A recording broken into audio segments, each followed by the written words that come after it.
ज्ञानाञ्जनशलाकया चक्षुन्मीलितं येन तस्मै श्रीगुरुवे नमः।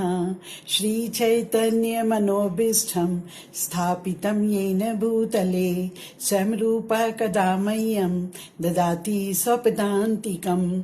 वन्देऽहं श्रीगुरोः श्रीयुत्पत्कमलं श्रीगुरून् वैष्णवांश श्रीरूपं साग्रजातं सहगणा रघुनाथान्वितं तं सञ्जीवं साद्वैतं सावधूतं परिजनसहितं कृष्ण चैतन्यदेवं श्रीराधा कृष्णपादान् सहगणा ललिता श्रीविशाखान्वितांश। हे कृष्ण करुणा सिंधु दीनबंधु जगतपते गोपेश गोपिका कांत राधा कांत नमोस्तुते। तप्त कंचन गौरांगी राधे वृंदावनेश्वरी वृषभानुसुते देवी प्रणमामि हरिप्रिये। वाञ्छाकल्पतरुभ्यश्च कृपा सिन्धुभ्येव च पतितानां पावनेभ्यो वैष्णवेभ्यो नमो नमः। श्रीकृष्ण चैतन्य प्रभु नित्यानंद श्री अद्वैत गदाधर श्रीवासादि गौर भक्त वृंद। हरे कृष्णा। श्री श्री राधा श्याम सुंदर जी की जय, श्रील प्रभुपाद की जय, गुरुदेव की जय, आप सभी उपस्थित भक्तों की जय। सभी के चरण कमल में कोटि कोटि दंडवत प्रणाम अर्पण करती हूँ। हरे कृष्णा कृष्ण कृष्ण हरे हरे, हरे राम राम राम हरे हरे, हरे कृष्णा। आप सबका बहुत बहुत स्वागत है। आज का जो मेरा विषय है वो कुछ अलग हटकर है तो भगवान की लीला सब कुछ, लेकिन भगवान किस प्रकार अपने भक्तों के प्रति औदार्य व्यवहार करते हैं, किस प्रकार वो हमारे लिए इस धराधाम पर बार बार उच्च कोटि के भक्तों को भेजते हैं और उनके द्वारा अपनी लीलाएं संपन्न करते हैं, और उनके द्वारा उनके माध्यम से हमें बहुत से संदेश दे देते हैं, बहुत सी शिक्षाएं दे देते हैं कि किस प्रकार हम इस भवसागर को पार करके आगे निकल सकते हैं। हरे कृष्णा। तो आज का जो विषय है वो उसमें भीष्म पितामह के लिए है। सब जानते हैं महाभारत में भीष्म पितामह का जो चरित्र है उसके बारे में सभी जानते हैं कि कितने ग्रेट डिवोटी हैं, कि जब उन्हें इच्छा मृत्यु का वरदान था तो भी भगवान उनके सामने उपस्थित थे जो वो चाहते थे, और भगवान के देखते देखते उन्होंने अपने उस शरीर का परित्याग किया।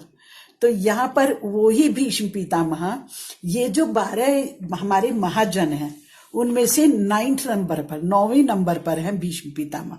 हम देखिए बोलते हैं ना कि स्वयंभू नारद शंभु कुमार कपिलो मनु प्रहलाद जनका भीष्मा बलि व्यासकी वयम। यमराज जी बता रहे अपने दूतों को कि ये जो 12 महाजन हैं, यदि कोई इनके बताए हुए मार्ग पर आगे बढ़ता है तो निश्चित रूप से ये भव सागर पार कर जाएगा। तो ये जो 12 महाभागवत हैं, इनका नाम यदि हम रोज याद करते हैं अपने उसमें, हमने सबने लिख कर रख रखा है या हमें याद भी है कि 12 महाजन कौन से हैं, यदि हम इन महाजनों का नाम रोज लेते हैं अपनी जीवा से तो निश्चित रूप से ये हमें भव सागर से पार करने में हमें बहुत सहायता देगा, बहुत ज्यादा। हम जो ये क्लासेस में बोल रहे हैं या ले रहे हैं, देखा जाए तो भगवान ही बोल रहे हैं, हम सब श्रोता हैं, और सुन करके उसके माध्यम से हम सबका लक्ष्य एक ही है। क्या लक्ष्य हम सबका? कि हम भगवान के उस पवित्र प्रेम की प्राप्ति हमें हो जाए, उनके चरण कमल की सेवा हमें मिल जाए। तो उसके लिए हमें याद करना पड़ेगा कि किस प्रकार से ये जो 12 महाजन हैं, ये 12 महाजन कलयुग में किस किस रूप में प्रकट हुए, और इन्होंने किस प्रकार भगवान के साथ लीलाएं की, और भगवान ने इन्हें किस प्रकार से इनके माध्यम से हमें बहुत बहुत लीलाओं का करके और हमें बहुत संदेश प्रदान कर दिए। तो इसके लिए सबसे पहले हमें ये पता होना चाहिए कि पहले महाजन है ब्रह्मा जी स्वयंभू। तो जो ब्रह्मा जी हैं वो इस कलयुग में अनंतानंद जी बनकर आए। बाद में जैसे जैसे मिलेगा यदि हमें अवसर तो हम एक एक के बारे में भी चर्चा करेंगे। लेकिन आज हम जो 9वें भक्त हैं भीष्म, उनके बारे में चर्चा सुनेंगे। तो नारद जी सुरसुरानंदाचार्य जी बनकर आए, शिव जी सुखानंद आचार्य बनकर आए, कुमार जो चारों कुमार थे, सनक सनातन सनंदन सनत कुमार, ये नर हरियानंद जी बनकर आए इस कलयुग में हम लोगों को शिक्षा प्रदान करने के लिए। क्योंकि भगवान यदि ये सृष्टि बनाते हैं और उसमें हम जैसी बद्ध जीवात्माएं आई हैं, तो सबके उद्धार के लिए वो गुरुओं को भी यहाँ पर भेजते हैं जो मुक्त आत्माएं हैं। वो आकर हमारा मार्गदर्शन करती हैं। जब उनके मार्गदर्शन में रहकर और हम इन लीलाओं की चर्चा सुनकर हमारे मन में भी एक प्रेरणा आती है, अरे काश ऐसा होता कि मैं भी भगवान के ध्यान में तल्लीन हो जाऊं, ये संसार बिसर जाए मुझसे। जब तक ये संसार रहेगा मेरी दृष्टि में, तब तक मैं सुख नहीं पा पाऊंगी। तो जो कपिल देव जी थे, भगवान कपिल, वो योगानंद जी बनकर आए। मनु जी जो है पीपा भक्त जी और सीता सहचरी उनकी पत्नी, ये लोग साथ में आए और इन्होंने बहुत अच्छी शिक्षाएं दी। प्रहलाद महाराज कबीर दास के रूप में प्रकट हुए।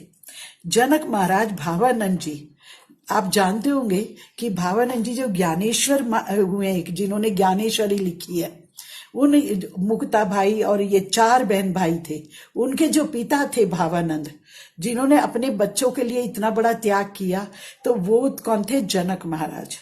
अब भीष्म जी का नंबर आता है, तो भीष्म जी कौन बनकर आए हैं?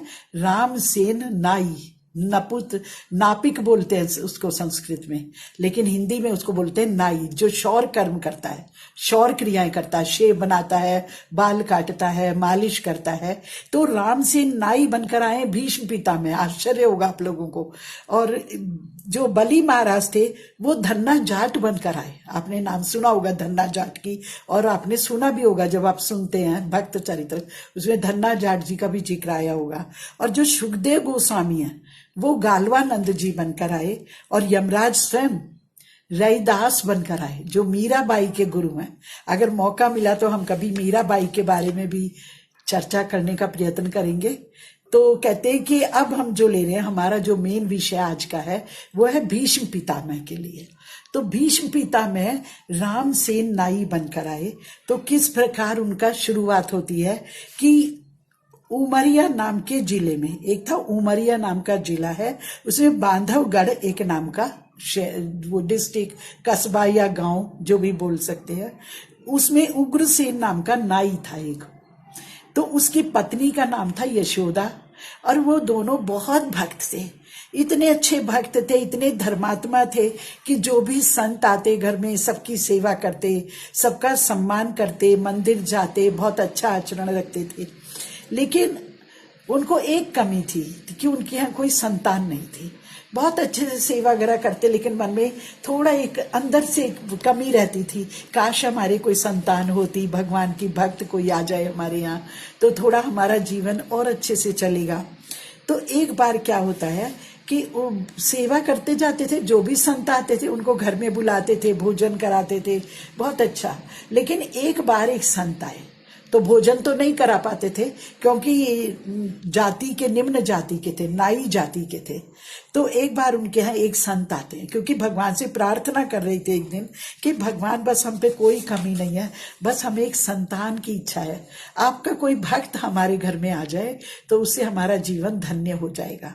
तो कुछ दिनों के बाद ही उनके घर में एक संत आते हैं, बोलते हैं, तो वो कहते हैं कि कुछ भिक्षा दो हमें। तो कहते हैं महाराज मैं तैयार हूं आपकी सेवा करने के लिए, लेकिन मैं आपको भोजन नहीं करा सकता हूं क्योंकि मैं छोटी जाति का हूं, आप उच्च कुल के संत हैं, तो मेरी छोटी जाति में आप कैसे भोजन करेंगे। संत कहते हैं कि नहीं नहीं, हमें इस सब बात से कोई फर्क नहीं होता, जो भक्त होते हैं उनकी जाति पाति का कभी कोई विचार नहीं होता। लेकिन फिर भी बोलते कि नहीं, अच्छा चलो ऐसा करो, मेरे पास सत्तू है, तो पकाया हुआ अन्न नहीं है, लेकिन सत्तू मैं अगर आपको दूं तो सत्तू घोल करके मैं आपकी सेवा कर सकता हूं। तो संत मान गए, बोले ठीक है आप मुझे सत्तू प्रदान करो। मानो भगवान ही जैसे संत के रूप में उनके यहाँ आए थे। तो सत्तू का आस्वादन किया और संत के आशीर्वाद से, संत ने उन्हें आशीर्वाद दिया कि तुम बहुत अच्छे भक्त हो, बोलो क्या चाहते हो, मैं तुम्हें कुछ देना चाहता हूँ। तो बोले आप तो सब कुछ जानते हैं हमारे मन में क्या है, कहने की तो कोई आवश्यकता नहीं है। तो संत समझ गए कि हाँ ये दोनों हैं, इनके घर में संतान का अभाव है। तो संत बोले चिंता मत करो, 1 वर्ष के अंदर तुम्हारे घर में एक पुत्र होगा जो बहुत ही बलशाली होगा, बहुत बुद्धिमान होगा, सर्वगुण संपन्न होगा, कोई कमी नहीं होगी उसके अंदर। तो दोनों खुश हो गए और हुआ भी वही। 1 वर्ष बीतते बीतते उनके घर में एक पुत्र का जन्म हुआ।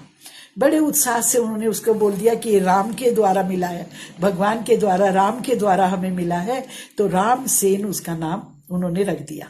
अब ये रामसेन जो थे शुरू से ही दिव्य गुण, क्योंकि हमने पहले ही सुन लिया है कि कितनी ये शुद्ध आत्मा, क्या बोले, ये तो भगवान के पार्षद हैं।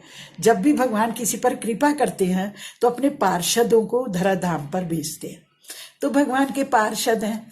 तो ये जो थे, जैसे ही वो उनको गोदी में लेते थे, सहज में ही जप शुरू हो जाता था, सहज में ही भजन शुरू हो जाता था। जो कोई भी उनको गोदी में लेता, उसके मन के अंदर एक इतनी अच्छी भावना आती कि उसके मन से भगवान का नाम निकलना शुरू हो जाता। कहते हैं ना कि पूत के पांव पालने में ही नजर आ जाते हैं। तो अभी छोटे से ही थे तो हर कोई लालायित रहता था कि इस बच्चे को गोदी में ले।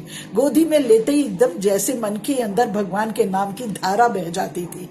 तो और इतने बलवान थे कि बड़े बड़ों से, अभी 4-5 साल के ही हुए थे, तो बड़े बड़े लोगों से पंजा लड़ाते थे और उन्हें हरा देते थे। और फिर क्योंकि युद्ध पिछले जन्म के कौन है, बड़े योद्धा है पिछले जन्म के। कहते हैं ना हमारा पूर्व जन्म का भी जो विशेषताएं होती है वो हमारे जन्मों में रहती है। स्वभाव हमारा नहीं बदलता कभी भी, और सब चीजें बदल जाती हैं लेकिन स्वभाव नहीं बदलता है। जो हमने पूर्व जन्म का जो शौर्य है वो हमारे साथ रहता है। तो बड़े बड़े लोगों को पछाड़ देते थे, लेते थे लोगों को धरती पर पटक देते थे। हर समय उनके अंदर कौशल का बना रहता था। तो अब इस तरह करते करते थोड़े दिन बीतने लगे। अब जब देखा 6 वर्ष के हो गए, 6-7 वर्ष के, तो अपने पिताजी से बोले कि पिताजी आप हमें भी किस्मत ला दीजिए। किस्मत बोलते हैं जो एक पिटारी होती है नाऊ के पास, नाई होता है ना, उसके पास एक पिटारी होती है, उसके अंदर एक उस्तरा होता है, एक कैंची होती है, एक कुछ और दाढ़ी साफ करने का जो कुछ पत्थर सा होता है, मतलब उसका पूरा सामान होता है एक, समझो उसके अंदर। कहते हमें भी किस्मत ला कर दीजिए, हम भी यही काम सीखेंगे आपके साथ। तो नाई, उग्रसेन नाई ने सोचा चलो है तो मेरा बेटा, यही काम करेगा ये मेरे साथ। तो उसके लिए भी एक सुंदर सी छोटी सी पिटारी, किस्मत बोलते हैं, वो ला दी। अब इनके हाथ में क्या जादू था, जिसका भी शौर कर्म करते थे, जिसके भी सिर पर मालिश करने लग गए या शेव बना रहे हैं या कुछ और कर रहे हैं, तुरंत वो व्यक्ति सो जाता था। जिसका भी कर रहे हैं उस व्यक्ति को इतनी गहरी नींद आ जाती थी, इतना आनंद आता था उसे। और बाद में जब सारा कार्य हो गया तो उसके मुंह पर पानी का छींटा देते थे जिससे वो जाग जाए। फिर वो व्यक्ति जागता था और फिर कहता अरे वाह, आनंद आ गया, आज तो बहुत आनंद आ गया, इतना सुंदर शौर कर्म तो हमारा किसी ने किया नहीं। पूरी ताजगी आ गई, जैसे पूरे शरीर में एनर्जी आ गई। अब इस तरह करते थे, करते करते लोग बहुत आने लग गए। हर किसी को लगता था रामसेन से ही हमने तो शौर कम कराना है।